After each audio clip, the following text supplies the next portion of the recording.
नमस्कार, आप देख रहे हैं VMCT टॉक्स। मैं हूं कोमल आर्यर। आज एक ऐसे शख्सियत से मिलवाने जा रहा हूं। यूं तो उनका प्रोफेशन डॉक्टरी का है, लेकिन वो समाज सेवा में काफ़ी आगे बढ़कर काम कर रहा है। उन्होंने यहाँ के कई दलित महादलित बस्तियों में जाकर एक अपना नया कहानी रचा है, इतिहास रचा है। जिस बस्ती में आज तक कोई नेता लीडर या यूं कह ले कि वहाँ कोई नहीं जाता हो, वहाँ पे जाकर उन्होंने एक अनोखी मिसाल कायम की है।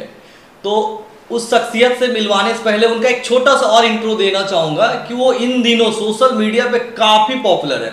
उनका वीडियो काफ़ी मिलियन में व्यू जा रहा है, लोग उनकी तारीफें कर रहे हैं। तो अब बिना किसी भूमिका को बनाते हुए सीधा उन शख्सियत से मैं आपको मिलवाने जा रहा हूँ। ये है डॉक्टर रमन झा।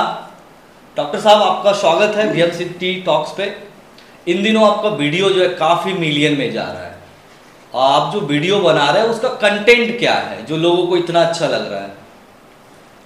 गोड़ लगे छुआ हमें रमन, यही है मेरा कंटेंट। और छोटा छोटा प्रयास, लोग अपने दिनचर्या से कैसे ठीक हो, अपने किचन के सामान से कैसे ठीक हो, बस एक ही उद्देश्य है कि लोग को हॉस्पिटल जाने की नौबत नहीं है। भगवान ना करे कि कोई हॉस्पिटल जाए, इसलिए कि जिंदगी भर लोग कमाते हैं और हॉस्पिटल में सब गवा देते हैं।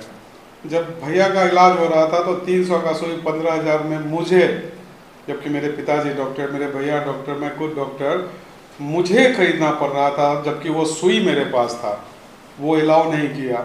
और 300 का सुई MRP चेंज करके सरकार इस पे बैन अभी तक नहीं किया। दुख होता है कि सबसे आश्चर्य की बात है कि 3 नंबर की दवाई 3 गुना महंगा होता है।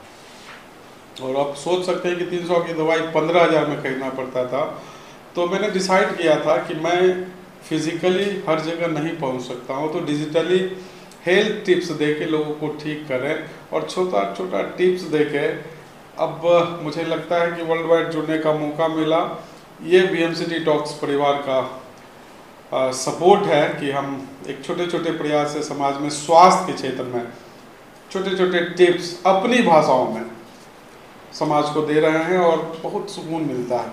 डॉक्टर साहब, आपने एक बात बोला कि बड़े बड़े हॉस्पिटल में नहीं जाए, आप पेशे से एक डॉक्टर भी हैं। तो जब लोग पेशेंट बन के आपके पास आएंगे नहीं तो फिर आपकी रोजी रोटी का क्या होगा? नहीं, जो बीमार पड़ते हैं वो तो इलाज कराएंगे ही। तो जो बीमार पड़ते हैं तो उसके लिए भी हम सोचते हैं कि कम से कम में ये कैसे ठीक हो। कहते हैं ना कि कर भला तो हो भला। तो ये ज़रूरत नहीं कि आप गरीब हैं मेरे पास दिखाने आए तो मैं फ्री में देख दिया, लेकिन आपके रास्ते से आप गुजरेंगे ना तो एक बार रुकेंगे ना तो आप जरूर आग्रह करेंगे कि डॉक्टर साहब फी नहीं दिलखिन, हमारा बच्चा की जान बचलखिन, एक पेट खाना। लोग पेट के लिए ही ना करते हैं। तो एक दिन आपके यहाँ मुझे भोजन मिल गया और ऐसे ऐसे 365 लोग मिल गए, तो सालों भर हमको कमाने की जरूरत है क्या? आप प्रोफेशन से एक डॉक्टर है और फिर आप समाज सेवा से भी जुड़े, तो ये कॉन्सेप्ट कहाँ से आया कि नहीं समाज सेवा करना है, अपने पैसे को जो बाद में रखेंगे बाद में करेंगे? ये जुनून और ये जज्बा कहाँ से आया? ये बखरी में एक, मुझे लगता है करमंडल में पहली बार DSP रामचंद्र राम जी थे, जो कि अपना पेशा करते हुए ना समाज में बदलाव के लिए कुछ कुछ काम करते थे। मैं बहुत छोटा था, घर पे आते थे, बड़े पापा से जुड़े हुए थे और समाज सेवा मेरे खून में है। बड़े पापा 60 साल पहले हाई स्कूल का जॉब का प्रिंसिपल का जॉब छोड़ के गांव की भलाई के लिए सलोना और सकरपुरा का जो लिंक रोड है, पगडंडी था और ईटा ढो के वो बनाया, जनता पुस्तकालय बनाया। और उनका जो दिनचर्या था, और DSP सर अपना काम करते हुए समाज में बदलाव के लिए जो काम किए थे ना, तो हमारा अतीत ही मेरा प्रेरणा। हम अपने अतीत से सीखे हैं कि कौन क्या है, अच्छी चीज़ों को सीखना और हम अपने अतीत से जो सीखे उसको बांटना, बस यही कर रहे हैं। कोई बड़ा रॉकेट साइंस नहीं है।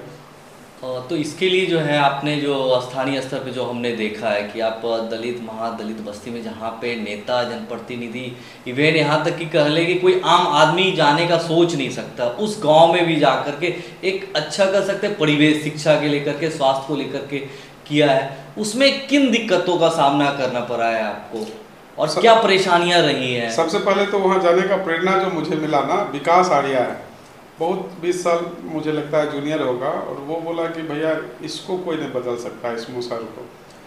और ये 2011 की बात है। वो एक अपने आप में जीके है। और वो जब मुझे ये बोला ना कि इस समाज को कोई नहीं बदला है, तो अचानक मेरे अंदर एक अजीब सा महसूस हुआ कि क्यों नहीं बदल सकता। तो मॉर्निंग वॉक में हम सिमाना गांव में गए और वहाँ पे ना सिर्फ समय दिए। मुझे याद है कि आप भी एक दो बार उस बस्ती गए थे आपके साथ और वो विकास आर्या जो है ना, मुझे मेरे लिए वो प्रेरक बना कि ओकरा कोई नहीं खिलकेन तू नहीं कह सके छो, आज तक इतिहास में कोई नहीं बदला है। तो हम जब वहाँ गए तो वहाँ देखे वास्तव में स्थिति ऐसी थी कि मुझे लगा कि हम भी नहीं कर पाएंगे, लेकिन जो जिद थी ना कि करेंगे ही, तो 5 साल मॉर्निंग वॉक का समय दिए और 5 साल में जो बदलाव हुआ वहाँ पे, प्रत्यक्ष को प्रमाण की जरूरत नहीं होती है। आज जो बदलना चाहता है ना वो बदल सकता है अपने आप को, और हम बस एक प्रेरणा स्रोत बन के गए वहाँ पे लोगों को। मतलब मेरा इन्वेस्टमेंट सिर्फ 4 झाड़ू, और 4 झाड़ू जब जमीन को साफ करने के लिए झुका तो वहाँ के लोग झुकने के बाद झाड़ू लगाने नहीं दिए। डॉक्टर साहब वहाँ झाड़ू लगे हुए, संभव ही नहीं है।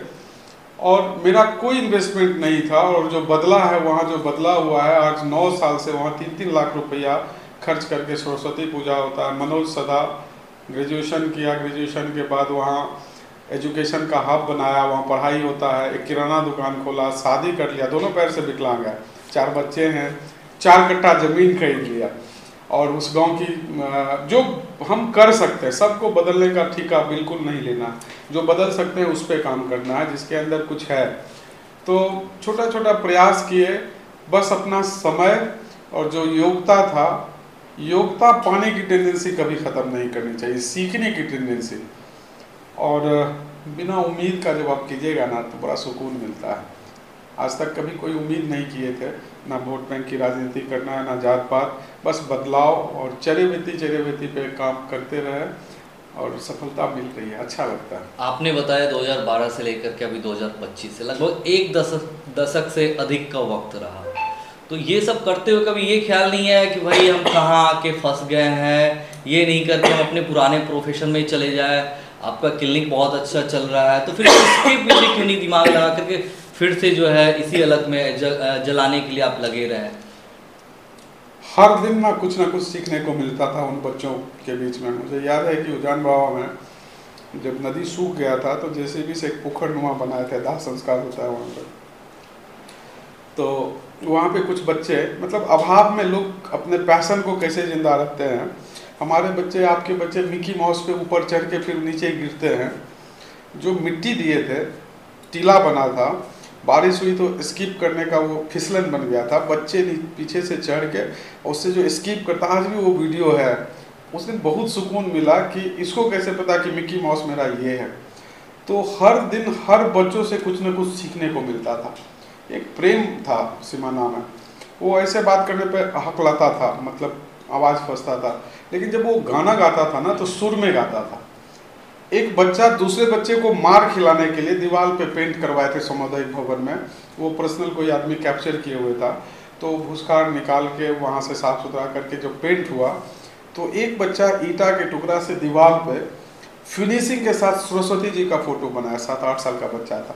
दूसरा बच्चा उसको मार खिलाने के लिए कि सर देखियो ना, हाँ रंग करवेलिए और वो गंदा कह दिलक। जब हम गए देखने तो उसका आर्ट देख के हम दंग रह गए। उसी कड़ी में एक ट्रैक्टर दिखा, खिलौना, पता चला कि कोई पागल बनाया है, तो बड़ा हिट किया दिमाग में कि कोई पागल इतना बढ़िया कैसे बना सकता है। तो कड़ी से कड़ी जुड़ते रहा। एक दिन पटना जा रहे थे तो ट्रेन के विकलांग बॉगी में मिला एक आदमी। एक्चुअली छठ का समय था और सीट नहीं मिल पाया, बैठ नहीं पाया, और बिना टिकट हम हमेशा डरते थे। तो उस दिन ना विकलांग बॉगी में चढ़े कि अगर पकड़ेगा ना तो हम भी नंगरा के निकलेंगे, लेकिन बिना टिकट था, लेकिन लगा कि विकलांग बॉगी में चढ़ना भी अपराध है, तो इसलिए छठ में जाना था, माँ फोन की थी, तो बोले चलो विकलांग बन जाएंगे लेकिन घर जाएंगे, घर जाना है। तो वहाँ मोहम्मद रहमान मिला, ब्राह्मण थे जो चाहते मुसलमान है, तो हम शायद उसको सपोर्ट नहीं करते, लेकिन एक इंसानियत 5 मिनट में जो उससे बात करने लगा, बंदे में कुछ है, जरूर कुछ करेगा। तो बोला सर गांव गए थे, किताब के लिए पैसा नहीं था, तो लौट के जा रहे हैं, एक कंपटीशन था, नीट का एग्ज़ाम था, उस किताब मेरे लिए ज़रूरी था। उस वक्त मेरे पास 5,000 रुपया था, हम उसको दिए 5,000 रुपया। कैडबरी का एक मैनेजर, वो भी उस विकलांग में इसलिए चला था कि उसको भी सीट नहीं मिला था, वो हमको बोला कि सर आप क्या कर रहे हैं, जान पहचान इसको पैसा दे रहे हैं, पागल है क्या? हम बोले आप अपना नंबर दीजिए, ठीक 3 साल बाद हम फ़ोन करेंगे, अगर मेरा आंकड़ा गलत नहीं होगा तो 3 साल बाद आपको फ़ोन करेंगे। एग्जैक्टली 3 साल बाद वो लड़का फ़ोन किया, सर पूरे भारत में 90 में टॉप किया। उसके बाद मुझे याद है, शायद उस प्रोग्राम में आप भी होंगे जिसमें शरद विवेक सागर एक हॉल में आए थे। हाँ। उस लड़के को बुलाए थे, डीएम सीमा त्रिपाठी भी आई थी, और उस लड़के को 50,000 रुपये एडमिशन में घट रहा था। 3 साल हम उसको हेल्प किया मेंटली और थोड़ा बहुत आर्थिक। 1 साल बाद वो फ़ोन किया कि सर 1,48,000 हमको स्कॉलरशिप मिला, तो हम आपको देना चाहते हैं। तो उस वक्त भावुक हो गया और उसको हम बोले कि सच में लगता है कि हम तुमको कुछ मदद किए हैं, तो तुम भी एक को बनाना। और ऐसे करते करते लगभग 5,000 से ज़्यादा हैंडीकैप को हम मदद किए और कोई प्रचारित नहीं किए, बस सुकून के लिए काम कर रहे थे। बहुत ऐसे हैंडीकैप्ड हैं जिसको हम करके भूल गए। मेरे पास डाटा नहीं है कि हम आपको दिखाएंगे कि इसको यहाँ किया, उसको यहाँ की, करके भूल जाना। एक पुराने अतीत में मेरे दादा कहा करते थे कि अगर सामाजिक वर्क करना है ना, तो इस काम से अगर सामाजिक काम करते हो तो इस काम को पता नहीं चलना चाहिए। आज वोट बैंक के चक्कर में 2 साल सामाजिक काम करेंगे, तीसरे साल खड़ा हो जाता है और सोशल मीडिया पे वो एक साड़ी देते हुए 10 लोग पकड़ते हैं, आज एक केला बांटते हुए 10 लोग फोटो खिंचाते हैं। दिखावे का दुनिया हो गया और मनुष्य की सामाजिकता खत्म हो गई। मनुष्य एक सामाजिक प्राणी था, लेकिन मुझे लगता है जिन लोगों को आपने मदद किया, क्या उन लोगों से कुछ अच्छा फीडबैक मिला कि चलो ठीक है रमन सर हमको इतना प्रमोट किए, तो अब मेरा भी फर्ज बनता है कि हम उस लायक हो गए तो रमन सर को मदद करें ताकि वो और भी लोगों को मदद कर सकें। मुंबई से जब एक बच्चा, एक मुसर बच्चा का फोन आया, सर हमरा चिन्हलिए हमें रूपन, हम बोले नहीं चिन्हे सर। 2011 में सीमाना में हमरा पर गए थे, हम अभी यहाँ ठेकेदार छिए, रामलगन का हम घर बना रहे थे तो हम 35,000 भेज रहे थे। हम कहलिए हमको नहीं चाहिए और हम लिए भी नहीं उससे पैसा, लेकिन वो मुझे फ़ोन करके बोला कि सर अहें हमरा पर लिया, हम मुंबई में छिए वह वजह से। तो ऐसे कई फ़ोन कॉल्स कभी कभी आते हैं, मैसेज आता है, कमेंट्स आता है, बहुत अच्छा लगता है कि आपने चर्चा के दौरान रामलगन का चर्चा किया। रामलगन में एक डॉक्यूमेंट्री बना, डॉक्यूमेंट्री फिल्म भी बनी, उसके अंदर वो काफ़ी हाईलाइटेड हुआ। तो रामलगन की अभी जो वर्तमान में क्या स्थिति है और उसको उस स्तर तक पहुंचाने में किन बाधाओं का सामना करना पड़ा आपको? बाधा बस एक ही था कि मॉर्निंग वॉक करना पड़ता था और कोई बाधा नहीं था। अच्छा। मुझे वहाँ बहुत मन लगता था और रामलगन की जो वस्तु स्थिति थी, गूंगा बहरा, माँ नहीं पिता नहीं, एक फूस के घर में रहता था, वो भी टूट गया, स्मशान घाट से कपड़ा लाता था, तब की तस्वीर और अब की जो तस्वीर है, एक बढ़िया मधुबनी पेंटिंग बना हुआ एक प्यारा सा घर ईंटे का। और उन बच्चों के पास पढ़ाई, रामलगन सुगम शिक्षा केंद्र नाम से, उसके बाद रामलगन सुगम स्वास्थ्य केंद्र, हर वीक वहाँ पे हेल्थ कैंप होता है। और अब हम लोग एक प्रयास कर रहे हैं रामलगन रोजगार केंद्र। तो सिर्फ वजह एक रामलगन है, तो नाम ही इतना मर्यादित है, एक तो राम ऊपर से लगन, तो मज़ा आता है कुछ करने में और कोई बाधा नहीं होता है। निस्वार्थ भाव से अगर कोई काम कीजिए ना तो बाधाएं नहीं, सहयोग मिलता है, चाहे वो ऊपर से हो या ज़मीन से हो, मिलता ही मिलता है। इधर 1 साल से डीएसपी सर पटना से आके बकरी में थे और बीच में मैं थोड़ा टूट गया था, तो मुझे हमेशा मोटिवेट करते रहते थे, क्योंकि घर में अचानक परेशानियों का सैलाब आ गया, तो वो ढाल बन के, चूँकि कुछ परेशानी ऐसा हो गया कि हम साझा भी नहीं कर सकते हैं, तो उस विषम परिस्थिति में वो मेरा गार्जियन बने। तो हम किसको किस रूप में, भगवान के रूप में वो आ गए, तो किसको किस रूप में आप मानते हैं ये बहुत ज़रूरी है। तो सहयोग मिल ही जाता है और मानसिक रूप से, शारीरिक रूप से, हर तरह से हम जीवन में एक ही चीज़ सीखे हैं कि आदमी कमाना सीखो, पैसे के पीछे मत जाओ। सरस्वती आपके पास है ना तो लक्ष्मी आएगी ही आएगी। तो सरस्वती सीखना उनसे और बांटना, सीखने की प्रवृत्ति और बांटने की टेंडेंसी अगर हो तो आप कुछ भी कर सकते हैं। तो ये थे डॉक्टर रमन झा, जिन्होंने हमारे हर एक सवाल का जवाब बेबाकी से दिया है। अगले एपिसोड में फिर इनसे मिलेंगे और इसके बाद आगे उनका क्या प्रोजेक्ट है, आगे उनको क्या करना है समाज के लिए, इन सारी बिंदुओं पर बात करेंगे।